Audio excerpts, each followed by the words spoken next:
Hello and welcome back to our channel. So today in this video we are going to discuss about how to create a recurring FX conversion plan in interactive brokers. So without wasting much of our time, let's get straight into the video.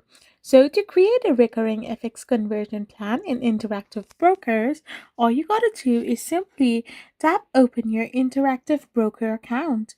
So once you open your interactive brokers account, the first method you can use is by using recurring investments for automated conversions. So, first of all, you need to set up a recurring fund transfer. You need to simply get logged in, open an account, and navigate to the transfer and pay section. Now, tap on transfer funds and make a deposit. After this, you need to create a recurring investment as well by going to the trade section. After everything is completed, you need to search for the stock you want to invest in and choose a start and end date.